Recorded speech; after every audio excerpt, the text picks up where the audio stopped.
man, let's talk about what's in the bill that Trump just signed. I'm gonna try to fly through this as fast as possible. So bear with me. What's in the tax spending bill that Trump just signed into law? And it can be reversed with the next presidential candidate, right?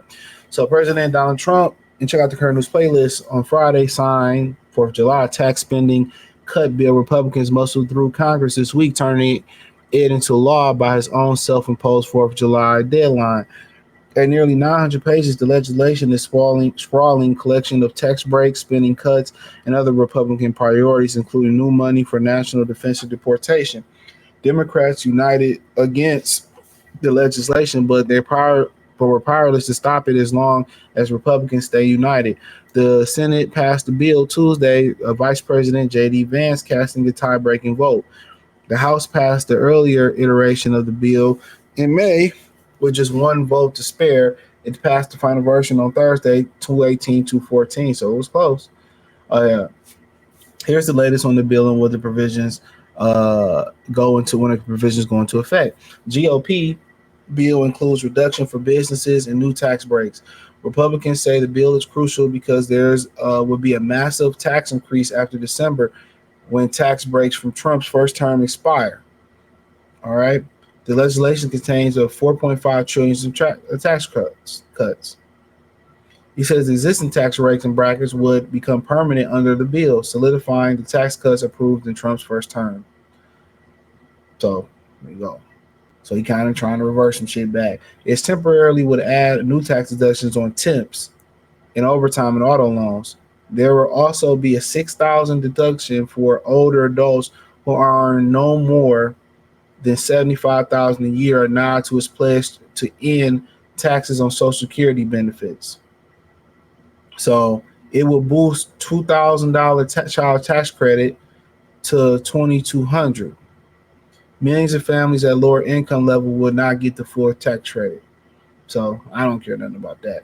But he said it would temporarily would add new tax deduction on tips, overtimes, and auto loans. There also will be $6,000 deduction for older adults who earn $65,000 or more. So it says a cap on the state and local deductions sought would quadruple $40,000 for 5 years. Its provisions important to New York and other high tax states, though the House wanted to last 10 years, so it got 5. There are also scores for business-related tax cuts, including allowing businesses to immediately write off 100% of costs of equipment and researches. Proponents say it will boost the economic growth. The wealthiest households would see $12,000 increase from legislation, and with the bill would cost the poorest people $1,600 a year, mainly due to reduction in Medicaid and food aid, according to the nonpartisan Congressional Budget Office analyst of the House version. So, so they capped the tax hit. So on no overtime on taxes, they capped that. So if you don't understand what that was, so they capped. And then the auto loan part, I'm not sure. So what that pretty much meant. But let's keep going. The GOP bill funds and the borders wall, deportation, and missile shield. The bill will provide $350 million for Trump's border and national security agenda, including that the U.S. and Mexico border wall for 100,000 immigrants detention facility beds, and he's aimed to fulfill his promise of the largest mass deportation operation in United States history. Money would go for hiring 10,000 new immigration and custom enforcement officers with $10,000 signing bonus and surge of Border Patrol officers as well. The goal is to deport some 1 million people per year. Damn. To help pay for it, immigrants would face various new fees, including when seeking asylum protection. For the Pentagon, the bill would provide billions for shipbuilding, munition systems, and quality of life measures for servicemen and women, as well as $25 billion for development of Golden Dome missile defense system. The Defense Department would have $1 billion for border security. Medicaid, SNAP face deep cuts to fund bill, tax break, and spending. He says to help partly offset the loss of tax revenue and new spending, Republicans aims to cut back on Medicaid, food assistance for people below the poverty line. Republicans argue that they are trying to right size the safety net programs for the population they would initially design to serve mainly pregnant women and disabled and children and root out what they described as waste and fraud and abuse. So basically, motherfuckers who work in the system, see, people who work that system, people who work that system and don't have no plan to work it forever, that's who y'all should be blaming. Don't blame Trump. Don't think somebody who was coming through, who somebody eventually wouldn't have come through and cut that off. You had all that time to save your money and improve your quality of life and let somebody else get on there. So yeah. That's who you really blame. The package includes 80 hours a month work requirements for many adults receiving Medicaid and food stamps. So they have to work 80 hours a month. Now, instead of, back in it was like the less you work, if you didn't work at all, they looked out for you. They looked out for you. They looked out for you. So now you got to work 80 hours a month. So that's at least 20 hours a month. That still ain't shit, honestly. But the package includes an 80-hour a month work requirement for many adults, including Medicaid and food stamp, including older people up to the age of 65. So parents of children 14 and older would have to meet programs' work requirements. So they're also proposed a new $35 copay that would be charged to patients using Medicaid. So there usually ain't no copay on that. So that's kind of crazy right there. Now you still got to go in your pocket as with Medicaid, and you got to pay. Me personally, I feel that old people shouldn't have to worry about that. Children and old people shouldn't have to have that copay. More than 71 million people rely on Medicaid, and expanded under the Obama Affordable Care Act, 40 million use the Supplemental Nutrition Assistance Program. Most already work, according to analysts. The Congressional Budget Office estimates 11.8 million more Americans will become uninsured by 2034 if the bill became law, and 3 million more would not qualify for food stamps, also known as SNAP benefits. So you got to get up and figure it out. For the SNAP benefits, get up and figure it out. That's the sad, honest truth, but get up and figure it out. Y'all talk all that shit about how niggas broke, and most women, or majority of women, especially that ain't old people, they get out and work. Figure it out. But the whole Medicaid thing, as long as the old people stay on there and the children, that's the big thing about it. But then again, that make a lot of women go find a good man. Go find a good man. That hardworking man that got medical benefits, and you build with him.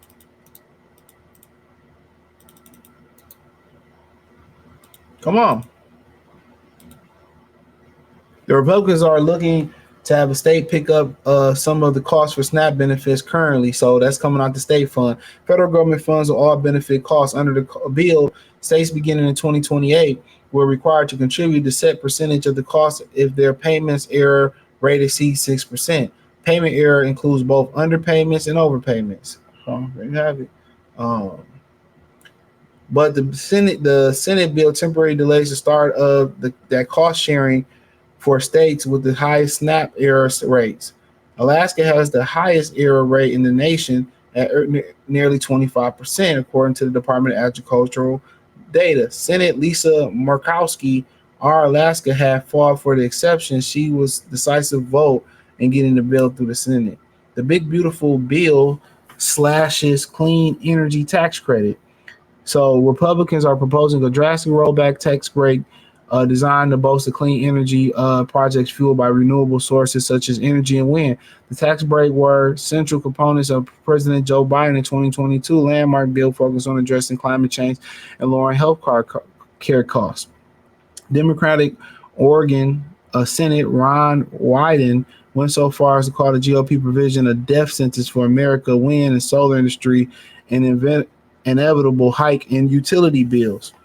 A tax break for people who buy new or used electric vehicles will expire September 30th of this year instead at the end of 2032, including current law. Meanwhile, tax credit for the production of critical materials will be expanded to include medical, gold, and coal. I'm sorry if I mispronounced that, which I did, and use steel making. So basically, and if you don't understand that car credit, basically what that car credit pretty mean is they give you $7,500 towards a new car or on your car when you buy electric right now, because they want people to buy electric. They want to get away from polluting with gas and kind of like, oil kind of being a little bit scarce and having to go to the Middle East, and they don't want to drill in Alaska. They give you 7,500. So that 7,500 can be, like if you still own a car you trading in, it can be used to wipe out that debt and start off a new car. It can be used to go towards a new car.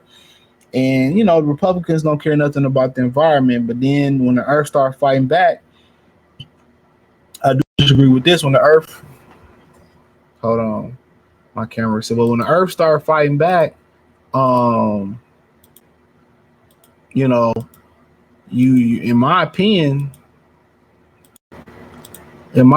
I just feel that they shouldn't have did that. The bill creates Trump accounts and funds National Hero Guard. A number of extra provision reflects on other GOP priorities. The bill creates a new children's savings program called Trump accounts with the potential 1,000 deposit from the Treasury. Senate will provide $40 million to establish Trump's long-sought National Guard and American heroes. There's a new excise tax on university endowments, a new tax on remittance or transfers of money that people in U.S. send abroad. The taxes equal to 1% of the transfer. A $200 tax on gun silencers and short barrel rifles and shotguns was eliminated. One provision bars for 1 year Medicaid payments to family planning providers that provide abortions, namely Planned Parenthood. Another section that expands the Radiation Exposure Compensation Act, a hard-fought provision of GOP Senator Josh Hawley's of Missouri for those impacted by nuclear developing testing. Billions will go to the Artemis moon mission for the exploration of Mars, while 88 million is earmarked for the Pandemic Response Accountability Committee. Additionally, a provision would increase the national debt limit by $5 trillion to allow continual borrowing to pay already accrued bills. So we in debt. State AI regulation cuts from the bill after the GOP uproar. I mean, we almost done here. They said the Senate overwhelmingly voted against the proposal meant to deter the states from regulating artificial intelligence. Republican governor across the country asked for the moratorium to be removed, and the Senate voted to do so with a resounding 99-1. The provision was thrown in the final hours that will provide $10 billion annually to rural hospitals for 5 years, or $50 billion in total. The Senate bill had originally provided $25 billion for the program, but the number was up to win over the GOP senators and the coalition of House Republicans, warning that the reduced Medicaid provider tax would hurt rural hospitals. The amended bill also stripped out new tax on wind and solar projects that use certain percentage of the components from China. Final price tag of GOP bill could add $3.3 trillion to deficit. Altogether, the congressional budget office projects the bill can increase the federal deficits over next 10 years by nearly $3.3 trillion from 2025 to 2034, or not, depending on how one does the math. The Senate Republicans are proposing a unique strategy of not counting the existing tax break as a new cost because those breaks are already current policy. Republican senators say that the Senate Budget Committee chairman has the authority to set the baseline for the preferred approach. Under the alternative Senate GOP view, the bill would reduce deficits by almost $500 billion, overcoming a decade, CBO said. Democrats say this is magic math that obscures the true cost of the tax break. Some nonpartisan groups worry about the country's fiscal trajectory are siding with the Democrats in that regard. The Committee for Responsible Federal Budget said the Senate Republicans were employed in an accounting gimmick that would make Iran executives blush. So, I mean, it is what it is. We've been going down regardless. Some good, a lot of bad in there, a lot of people But we'll see how it goes. Let me know what you think in the comment section. Hit the link tree, find the current news playlist. Thumbs up the video, share the video, subscribe to the channel. Everything inside the link tree. Cash App, Venmo, PayPal. Peace.